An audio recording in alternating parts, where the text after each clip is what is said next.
time that was supposed to be there so they could do the job up to the standards that we required? The answer is profoundly no.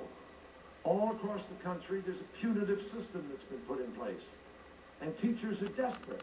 What they're doing is they're teaching to the English and math, to the things that we test, but social science, social studies are being pushed aside, other things, because teachers are terrified.